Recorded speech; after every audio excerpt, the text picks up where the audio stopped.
Good morning, everyone. Good morning, sir. So today I am going to discuss a very important topic, that is NCF. NCF जैसे आप लोग देख रहे हैं यहाँ पे NCF 2005, जिसका फुल फॉर्म होता है N for national, C for curriculum and F for framework. National curriculum framework 2005। अभी जो भी हम लोग पढ़ाते हैं अपने स्टूडेंट्स को, वो पूरी तरह से इम्प्लीमेंटेशन होना चाहिए NCF 2005 के अकॉर्डिंगली। एंड NCF इससे पहले भी इसकी शुरुआत गवर्नमेंट के द्वारा किया गया था फर्स्ट 1975 में। First NCF 1975 and then after the second NCF इसमें कुछ अपग्रेड किया गया ताकि हम अपने बच्चों के लिए अच्छा से पढ़ा सकें, उनके फ्यूचर को ब्राइट करने का हमेशा सोचें, उनके फेवर में हमेशा जाए। तो 1975 के बाद जो नेक्स्ट NCF आया हुआ है 1988। फिर इसके बाद भी इसमें सुधार करने के लिए इस पर बहुत सारा चर्चा किया गया, एनालिसिस किया गया कि हम अपने थ्रू अपने स्टूडेंट्स को कैसे अच्छा एजुकेशन, क्वालिटी एजुकेशन प्रोवाइड करा सकते हैं। तो थर्ड NCF बनाया गया था 2000 and this is the last NCF 2005। It means NCF national curriculum framework. सबसे पहले इसको समझते हैं कि ये है क्या। NCF 2005 नेशनल करिकुलम फ्रेमवर्क ये एक डॉक्यूमेंट है। डॉक्यूमेंट जैसा आप सब जानते हैं, दस्तावेज बोलते हैं उसे हिंदी में। तो एक लिखा हुआ डॉक्यूमेंट है कि हम टीचर्स हैं, अपने स्कूल में जाते हैं, हमें अपने स्टूडेंट्स के लिए कैसे पढ़ाना है, उनके साथ क्या स्ट्रैटेजी फॉलो करें ताकि मेरा स्टूडेंट्स अपने लाइफ में बहुत अच्छा से अच्छा कर सके। तो इसके लिए NCF 2005 अभी इम्प्लीमेंटेशन यही हो रहा है 2005 का। फर्स्ट में आया 1975 में, second 1988, third 2000 and the fourth NCF is 2005। Only 4 NCF अभी तक हुआ है और नेक्स्ट आ सकता है। इससे भी हो रहा है एनालिसिस कि ये नेक्स्ट 2005 पर हम लोग और क्या इसमें सुधार कर सकते हैं।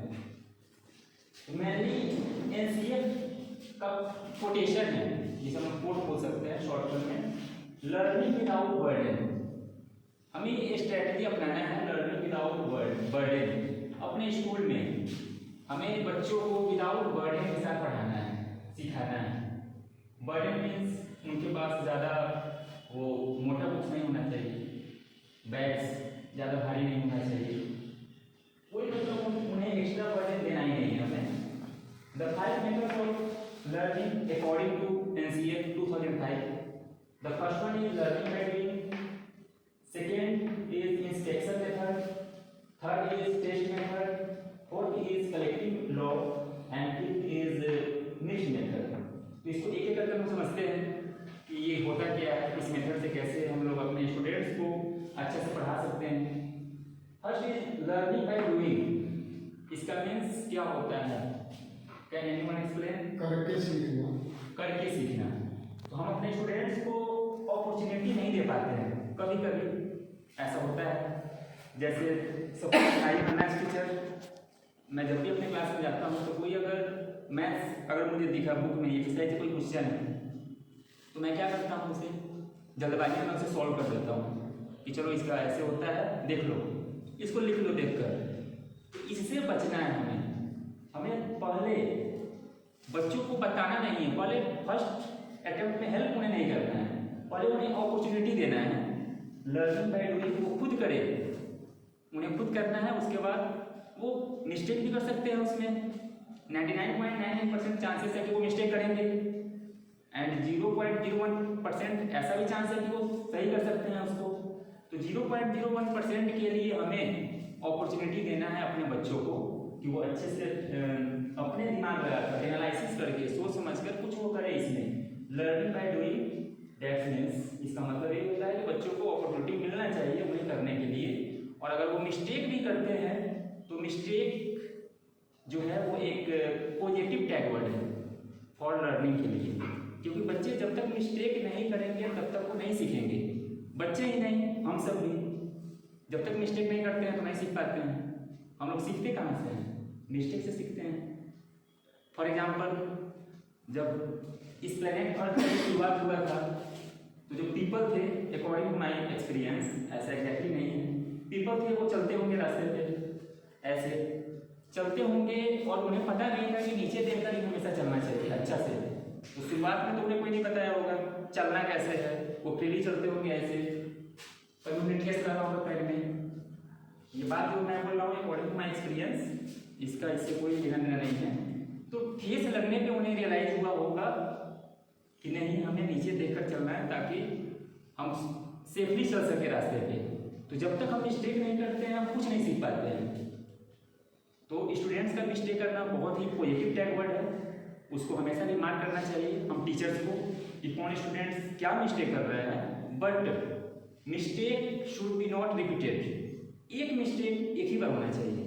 ऐसा नहीं कि कोई स्टूडेंट्स एडिशन कर रहा है और वो, अगर एग्जाम्पल देते हैं एडिशन का, सपोज 9 4 9 4, कोई स्टूडेंट क्या किया इसको 4 9 13 13 9 4 13 13, तो स्टूडेंट ऐसा कैलकुलेशन किया हो क्योंकि मैंने उसे अपॉर्चुनिटी दिया। मैं उसे बताया ही नहीं कि 4 और 9 ये जो है ये वंस प्लेस होते हैं और 30 आने के बाद हमें यहाँ 3 लिखना है, इसका जो 1 है कैरी वो इसमें ऐड किया जाएगा। इसे मैंने नहीं बताया अपने स्टूडेंट्स को, मैंने उन्हें मौका दिया, अपॉर्चुनिटी दिया, लर्निंग बाय डूइंग, तुम खुद करो और मुझे बताओ कि कैसे कर रहे हो। तो उसने ऐसा किया, तो अब मेरा यहाँ पे काम होता है उसे समझाना, और मैं अपने तरीके से स्ट्रेटजी मैं फॉलो करूँगा, उसे मैं समझाऊंगा। हो सकता है जो मैं स्ट्रेटजी फॉलो करूँगा उसे समझ में ना आए। स्ट्रेटजी अगर मैं फॉलो करता हूँ, आई एम अ टीचर, और टीचर जो होते हैं according to NCF, teacher is not a source of education, teacher is only facilitator. हम सब टीचर एक ओनली फैसिलिटेटर हैं, हम लोग कोई सोर्स ऑफ एजुकेशन नहीं है कि हाँ हमारे अंदर एजुकेशन भरा पड़ा है, ऐसा कुछ नहीं है। फैसिलिटेटर है, फैसिलिटेटर का काम होता है फैसिलिटी प्रोवाइड करना एजुकेशन को। अगर एक स्ट्रैटेजी से मेरा स्टूडेंट ये नहीं सीख पा रहा है कंसेप्ट, तो फिर मुझे सोचना है अपने बारे में कि सेकेंड क्या होना चाहिए ताकि मैं अपने स्टूडेंट को समझा सकूं, इसे सिखा सकूं। सेकेंड में भी कुछ ऐसे बच्चे होंगे जिनको समझ में नहीं आएगा, तो फिर उनके लिए मुझे एक्स्ट्रा क्लास लेना होगा। हो सकता है स्मार्ट क्लास, कंप्यूटर लैब में उन्हें एक्स्ट्रा क्लास, एक्स्ट्रा ट्यूशन के थ्रू मैं उन्हें सिखा सकता हूँ। तो ये हो गया लर्निंग बाय डूइंग। इसमें हमेशा अपॉर्चुनिटी मिलना चाहिए स्टूडेंट्स को, मैक्सिमम ये होना चाहिए। और मैक्सिमम टीचर्स यही करते हैं कि जाते हैं और अपना स्टार्ट कर देते हैं पढ़ाना। ये लाइक फोटोसिंथेसिस कोई टॉपिक है, व्हाट इज फोटोसिंथेसिस, तो टीचर अपने मन से या बुक से, ये नहीं मैं बोल रहा हूँ कि टीचर गलत करते हैं, बट फर्स्ट प्रायोरिटी स्टूडेंट्स को देना चाहिए, उन्हें अपॉर्चुनिटी मिलना चाहिए कि वो खुद पढ़े टॉपिक को। हम लोग होमवर्क देते हैं तो उसमें क्या लिखते हैं, रीड द चैप्टर 9। क्यों लिखते हैं रीड? ऐसे नहीं लिखते हैं रीड, क्योंकि फर्स्ट रीड का मीन्स हम लोग क्या कर रहे हैं, स्टूडेंट्स को अपॉर्चुनिटी दे रहे हैं कि पहले रीड करके आओ, रीड करो ताकि उसमें जो भी डिफिकल्टी है, स्ट्रगल है, उस स्टूडेंट को समझ में आना चाहिए कि कौन सा वर्ड कहाँ पे किस पैसे में मैंने क्या पढ़ा है, ताकि स्टूडेंट कुछ वर्ड से फैमिलियर हो सके, ताकि नेक्स्ट क्लास में अब उसमें क्या करना है। फर्स्ट मेरा होमवर्क था रीड द चैप्टर 9, कोई भी चैप्टर हो सकता है, लाइक साइंस का कोई चैप्टर है, लाइट चैप्टर, तो उसको स्टार्ट करना है पढ़ाने के लिए। तो ये अकॉर्डिंग टू एनसीएफ का ये मानना है। एनसीएफ आप लोग जैसे जानते हैं, मैंने अभी बताया कि एनसीएफ एक डॉक्यूमेंट है, एक डॉक्यूमेंट तैयार किया गया है, और ये डॉक्यूमेंट तैयार किया गया था मिस्टर यशपाल जी की अध्यक्षता में डॉक्यूमेंट तैयार किया गया था। और ये 2005 से इसका इम्प्लीमेंटेशन होना चाहिए प्राइमरी स्कूल में as it is government school and private school में भी होना चाहिए। और हम लोग करते भी हैं ऐसा, स्पेशली हमारे स्कूल में जो भी गवर्नमेंट का रूल रेगुलेशन है, लाइक NEP 2020, NCF 2005, हम हम लोग करते हैं, बट बहुत सारे ऐसे प्राइवेट स्कूल है उनका एक अलग ही रहता है कंसेप्ट कि नहीं हम तो अपने तरीके से पढ़ाएंगे बच्चों को। गवर्नमेंट ने कुछ भी दस्तावेज तैयार किया, डॉक्यूमेंट तैयार किया, डजेंट मैटर, मेरा एक रूल है कि हम अपने बच्चों को ऐसे पढ़ाएंगे। हम अपने बच्चों को तो बुक्स देंगे, साइंस का एक्स्ट्रा बुक देंगे जूनियर सेक्शन में, SST का एक्स्ट्रा बुक देंगे, GK का एक्स्ट्रा बुक, वैल्यू एजुकेशन का एक्स्ट्रा बुक, ताकि पेरेंट्स अट्रैक्ट हो सके एजुकेशन को लेकर, स्कूल को लेकर, और मैक्सिमम एडमिशन हो सके। बट क्या ये बेनिफिशियल है स्टूडेंट्स के लिए, बच्चों के लिए? नहीं है, क्योंकि उनका जो लेवल है अभी जूनियर प्राइमरी सेक्शन जिसमें आते हैं क्लास 1 to 5, बहुत ही उनका छोटा लेवल होता है। एंड अकॉर्डिंग टू NCF के अनुसार आपको अपने स्टूडेंट्स को अपना बच्चा समझना है। आप अगर टीचर हो तो आप जब भी क्लास में पढ़ाने जाते हो तो आपको कोई भी स्टूडेंट्स है, कोई भी, डेट्स मीन्स पूरे स्टूडेंट्स को अपना बच्चा समझना है। अगर आप मैरिड हो, कुछ ऐसे टीचर्स हैं जो मैरिड भी हैं, कुछ बैचलर भी हैं, एंड आई थिंक जो मैरिड होंगे जिनके बच्चे हैं उनके पास ज़्यादा एक्सपीरियंस होगा, और जो बैचलर होंगे उनके पास भी एक्सपीरियंस है, बट थोड़ा सा तो डिफरेंस होगा। अकॉर्डिंग टू माई एक्सपीरियंसेस थोड़ा सा डिफरेंस होगा इसमें, या कुछ टीचर पैरेलल भी हो सकते हैं। ठीक है, तो जितने भी बच्चे हैं सबको अपना बच्चा समझना है। लाइक अगर पढ़ा रहे हैं किंडरगार्टन क्लास में, मैम लोग के सामने ऐसा आता होगा आपके सामने कि कभी क्लासरूम में कोई बच्चा है या कोई बच्ची है छोटा सा या छोटी सी, एक आपको दिखाई देता होगा नोजी, मतलब उसका नोज से निकल रहा है, तो उस टाइम क्या करना चाहिए आपको? आप बताइए।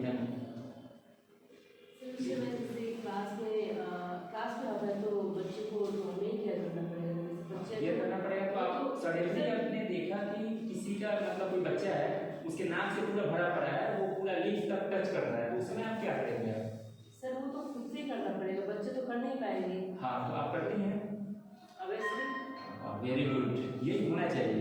आप करती है, इसका मतलब आप उस बच्चे को अपना मानती है, आप उसको अपना छोटा भाई, छोटी बहन, जो भी आपका रिलेशन हो, एक माइंड होना चाहिए, और वो करती हैं तो ये बहुत ही अच्छा है। यही तो NCF बताता है हम लोगों को कि हम टीचर्स हैं, तो टीचर्स का मीन्स ये नहीं है कि हम लोग आते हैं पढ़ाने तो बस सैलरी, चलो आज हम पढ़ा रहे हैं यहाँ हमको इतना सैलरी मिलता है, और 2 दिन बाद ऑफर मिल गया दूसरे स्कूल से कि हमको 5000 ज़्यादा मिल रहा है, तो चलो वहाँ चले जाते हैं स्कूल में।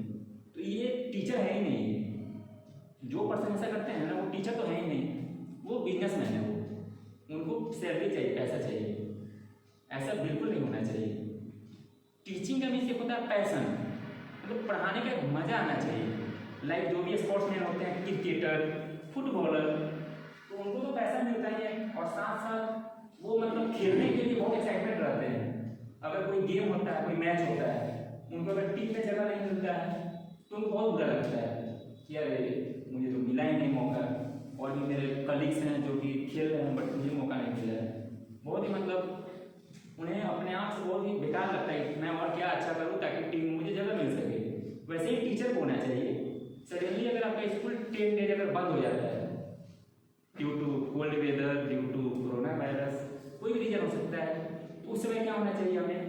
हमें भी अफसोस होना चाहिए कि अब 10 डेज तक हम अपने बच्चों से नहीं मिल पाएंगे। और ये रियलिटी है अभी तो अकॉर्डिंग टू DM और हमारे डिस्ट्रिक्ट मजिस्ट्रेट जी जो हैं उन्होंने ठंड को लेकर छुट्टी किया हुआ है।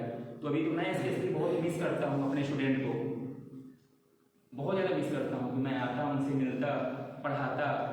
और आप लोगों ने भी मिलाया होगा जब भी हम लोग क्लास के दौरान जब स्कूल जब रेगुलर क्लासेस जब होता है बच्चों के साथ जब हम लोग अपना समय बिताते हैं तो टाइम कितना इजीली स्पेंड हो जाता है, पता भी नहीं चलता है कि कब स्कूल आए और कब छुट्टी हो गई।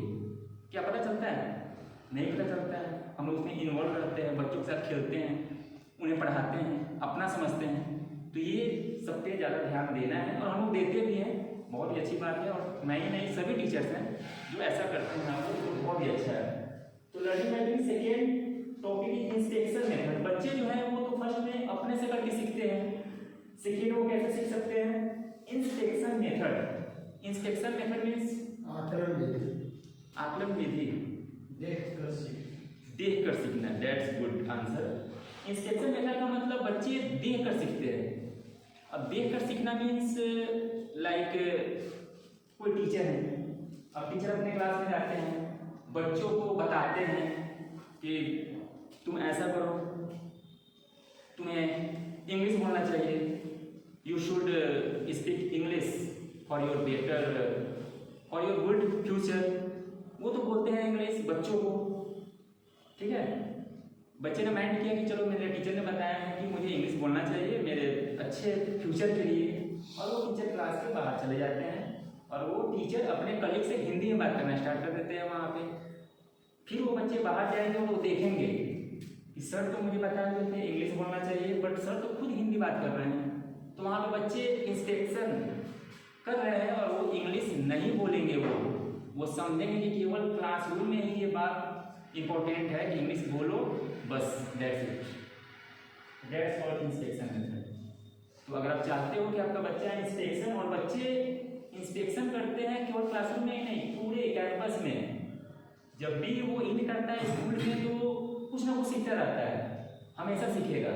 और बच्चे स्कूल से ही नहीं, रोड पे भी, रोड पे जब वो आते हैं जाते हैं, बहुत सारे लोग स्मोकर्स होते हैं जो सिगरेट पीते रहते हैं, बच्चे वहाँ देखते हैं और वो सीखते हैं वहाँ पे।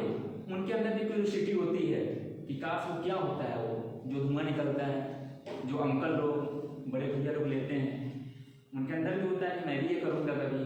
बट उनके अंदर रिसोर्स, उनके पास ना ही पैसा है और ना ही वो किसी दुकान में जाकर उसको परचेज भी कर सकते हैं, इसलिए वो पीछे रह जाते हैं। नहीं तो अगर एट ए टाइम उन्हें मौका मिले तो वो तुरंत पहुँच जाएंगे दुकान में कि मुझे भी चाहिए, वो मुझे भी करना है। क्योंकि बच्चे सीखने के लिए हमेशा मतलब भरे पड़े रहते हैं, उनको सीखना है इन्हीं। और अगर बच्चा को कुछ नहीं करोगे तो हमेशा, हम लोग क्लास में जाते हैं, आपने कभी नोटिस किया होगा, क्लास में अगर क्लास को इंगेज हम नहीं करते हैं तो बच्चे शोर करना स्टार्ट कर देते हैं, क्या मैम? हाँ, तो आपको जब भी क्लास में जाना होगा तो बच्चे को इंगेज करना है, उन्हें सिखाना है। तो सेकेंड जो था इंस्पेक्शन मेथड था, आई होप कि सबको समझ में आ रहा होगा। Yes sir. Third topic is test method.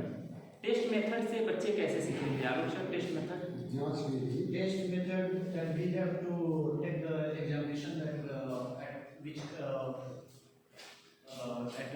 अभी कहाँ तक पहुँच चुके पढ़े हैं, टेस्ट लें, सही से अगर पढ़े हैं तो पास करेंगे, फेल किए then they will again repeat the chapters and then again they will go for the test match। जैसे हम लोग क्रिकेट में खेलते हैं test match actually teaches you how to implement the skills of patience, skill of batting, bowling, everything. That's why in the school we conduct the examination.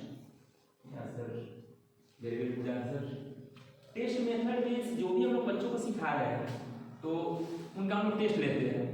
तो test यहाँ पे लेना ये नहीं कि समिति में चले जाए, टेस्ट का मीन्स टेस्ट मेथड से सिखाना मीन्स क्लास में अगर हम पढ़ाते हैं, पढ़ाते उनसे मैं कोई क्वेश्चन पूछ दिया जो मैंने अभी पढ़ाया, जैसे आप लोग मैं बता रहा हूँ एनसीएफ, मैं आपसे पूछूंगा बताइए कि एनसीएफ जो है हमारे इंडिया गवर्नमेंट द्वारा फर्स्ट टाइम किस ईयर में लॉन्च किया गया था?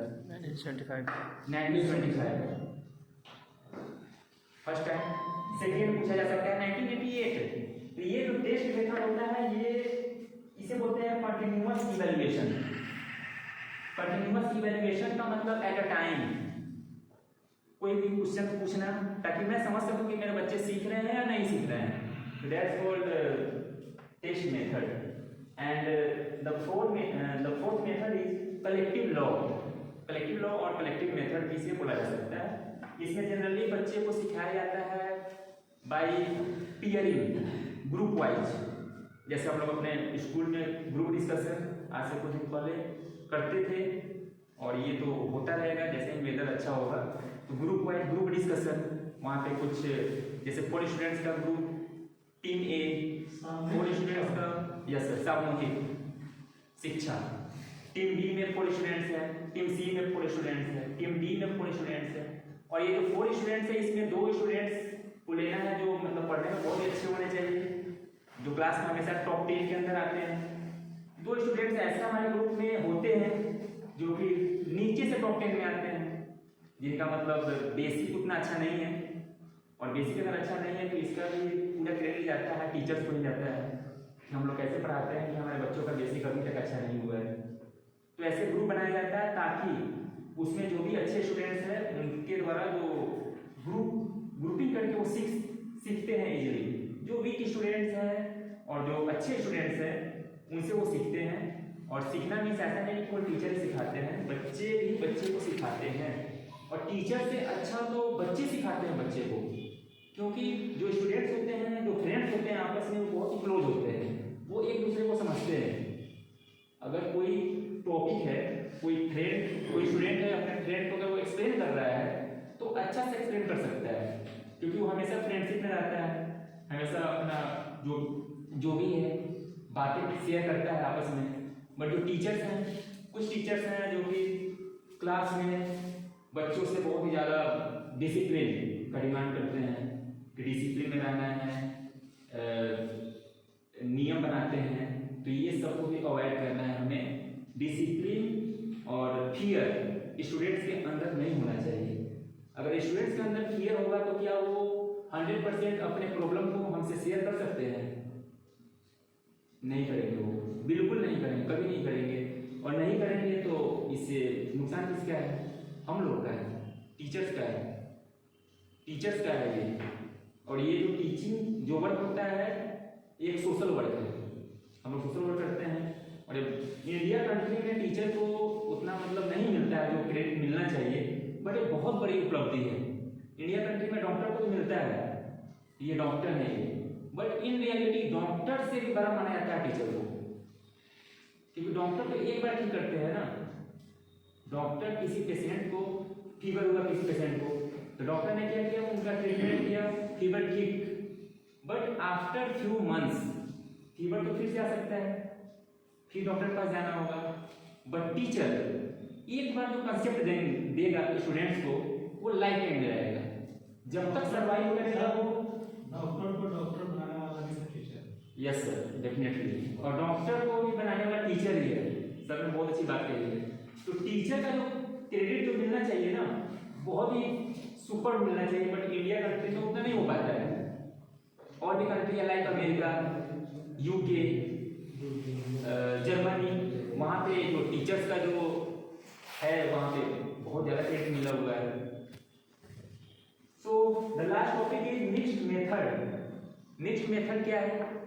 मिक्स्ड मेथड एक ऐसा मेथड है जिसमें अगर कोई चैप्टर अगर मेरा फिनिश हो चुका है क्लास में, तो उसको समराइज करते हुए उसको मिक्स करके मैं स्टूडेंट्स को पढ़ा सकता हूँ, कुछ पूछ सकता हूँ। लाइक MCQ से कोई क्वेश्चन, वेरी शॉर्ट कोई एक्टिविटी, मतलब मिक्स करते हुए स्टूडेंट्स को पढ़ाना है, समझना है कि बच्चे कितना समझता है, नहीं समझता है। तो ये था द 5 मेथड्स ऑफ लर्निंग। ये होने चाहिए 5 मेथड्स अकॉर्डिंग टू NCERT 2005, जो हमारे स्टूडेंट्स के लिए बहुत ही अच्छा है। इस पे कुछ और टॉपिक है जिसके हम लोग या डिस्कशन करेंगे। This is the BBI topic, very important for every student, every teacher.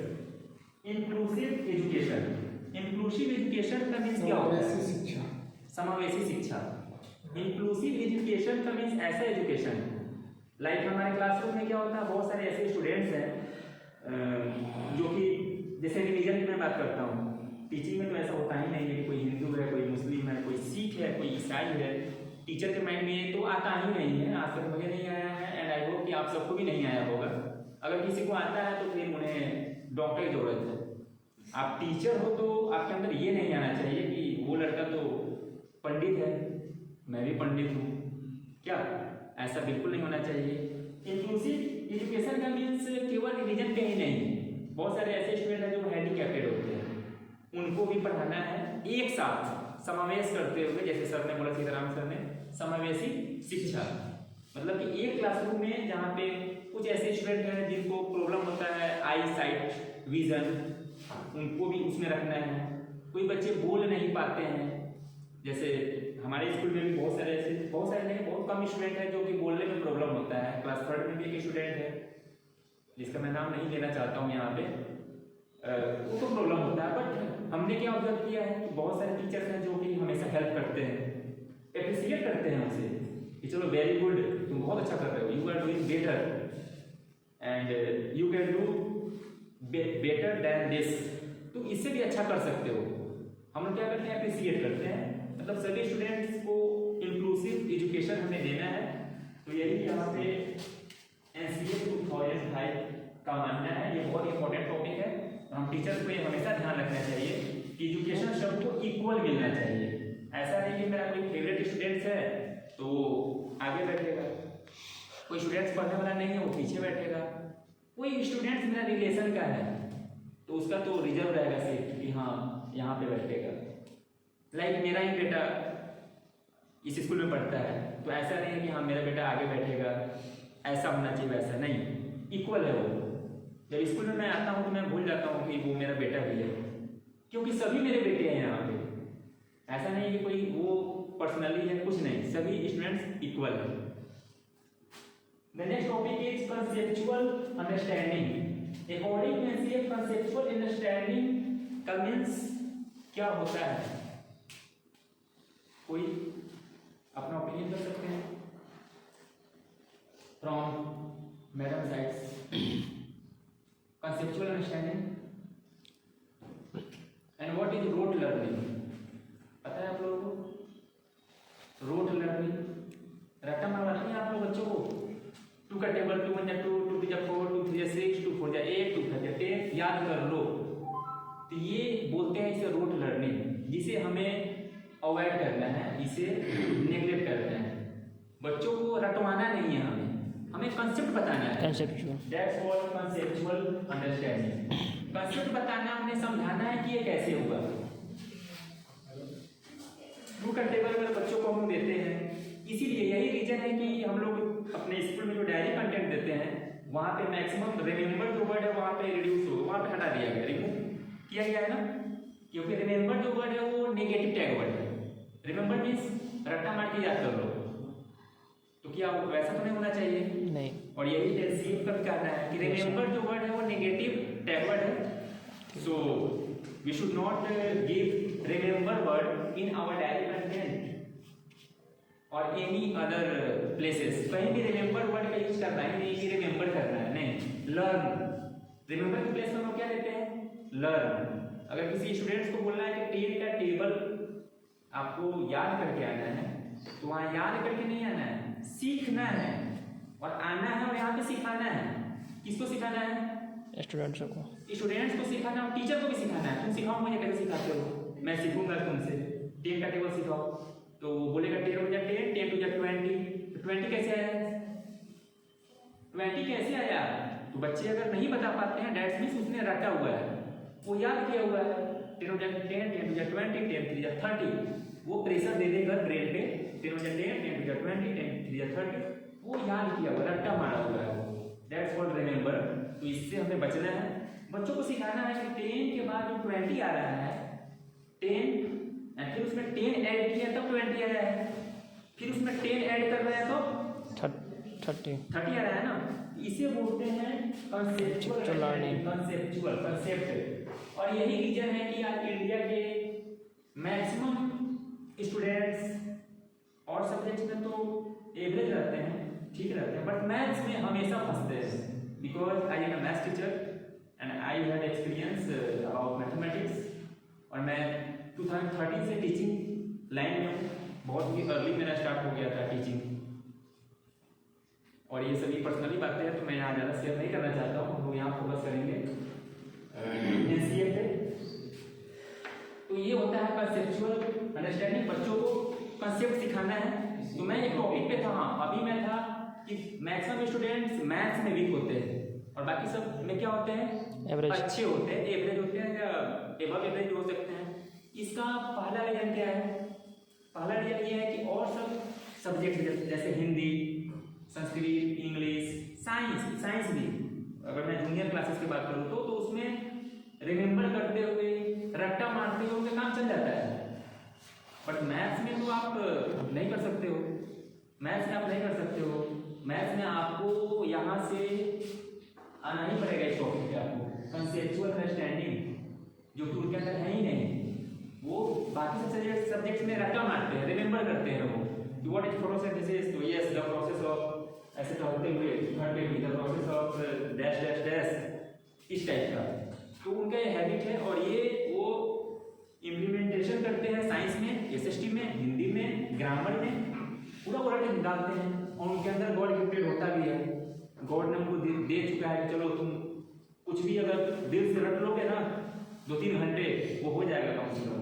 But ये जो रटने को उनको जो नॉलेज आ रहा है तो ये परमानेंट नहीं है, टेम्पोररी है, जो कि कभी भी वो गायब हो सकता है, 2 ईयर्स में भी, 3 ईयर्स में भी, 10 डेज में भी।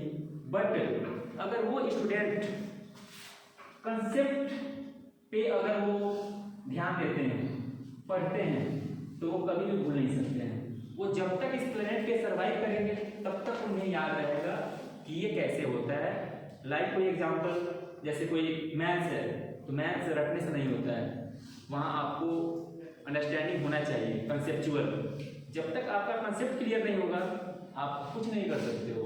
हाँ ये है कि स्टूडेंट अगर एमसीक्यू टाइप क्वेश्चन है तो उसमें तुक्का लगा सकते हैं, चलो option C, option D, option B. But maths में यही रीजन है, मेरा कहने का सेंस यही था कि मैथ्स में स्टूडेंट्स वीक क्यों होते हैं, क्योंकि और सब्जेक्ट्स में टीचर के द्वारा उतना अपॉर्चुनिटी नहीं कराया जाता है जितना मैथ्स में कराया जाता है। तो बाकी सब सब्जेक्ट्स में भी कंसेप्ट पे ज़्यादा ध्यान देना है। रोट जो सिस्टम है उसको पूरी तरह से नेग्लेक्ट करना है। बच्चे को कभी नहीं बोलना है कि तुम्हें याद करना है, हिंदी में याद करना, इंग्लिश में रिमेंबर, ये बिल्कुल हमें नहीं यूज करना है। सीखना, सिखाना, ये सब पॉजिटिव टैग वर्ड है। So the next topic is multilingualism, बहुभाषिकता। ये बहुत ही पॉजिटिव टैग वर्ड है। किसी भी क्लासरूम में मल्टीलिंगुअलिज्म होना चाहिए, जैसा कि हम लोग अपना सीबीएसई का ऑनलाइन ट्रेनिंग सेशन भी करते हैं एंड आई थिंक ये टॉपिक हम सब ने कर चुका है। इससे बहुत सारा फायदा है। लाइक जो भी मदर टंग होते हैं स्टूडेंट्स के, जैसे हमारा स्कूल है, हमारे स्कूल में बहुत सारे स्टूडेंट्स हैं जो कि हिंदी लैंग्वेज के भी हैं, कुछ स्टूडेंट्स इंग्लिश लैंग्वेज के हैं, कुछ स्टूडेंट्स उर्दू लैंग्वेज के हैं। क्या सर? तो ये सभी स्टूडेंट्स आपस में क्या करते हैं? बातें करते हैं, सीखते हैं, सिखाते हैं।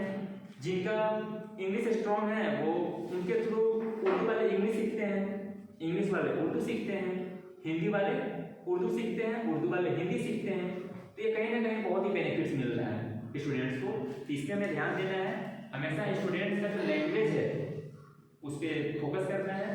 और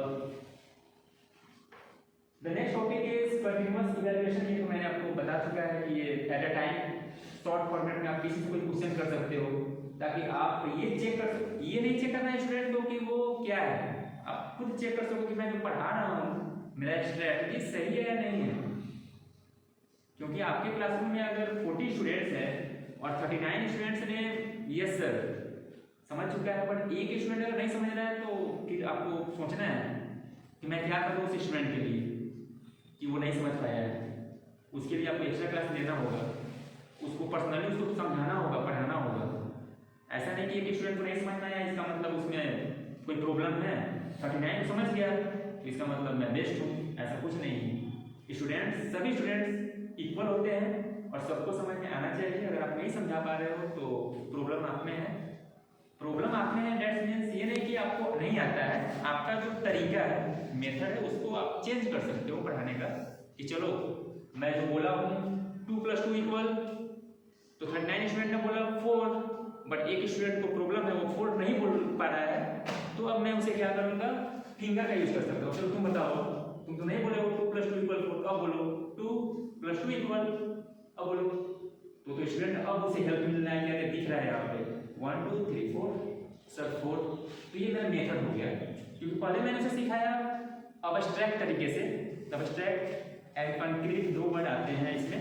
कंक्रीट का मीन्स जिसे हम लोग टच कर सकते हैं, देख सकते हैं, एंड अब्स्ट्रैक्ट मीन्स जिसे हम लोग नहीं देख सकते हैं। तो बच्चों को हमें हमेशा सबसे पहले known to unknown strategy follow करना चाहिए।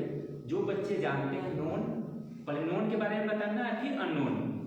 ठीक है, नोन के बारे में बताना है, इट्स मीन्स पहले हमें बताना है कि जैसे हमारी सोसाइटी में बहुत सारे एनिमल्स होते हैं। एनिमल्स अगर आप पढ़ा रहे हो अपने स्टूडेंट्स को तो उन्हें ऐसे एनिमल्स के बारे में बताना है जो बच्चे ने देखा है।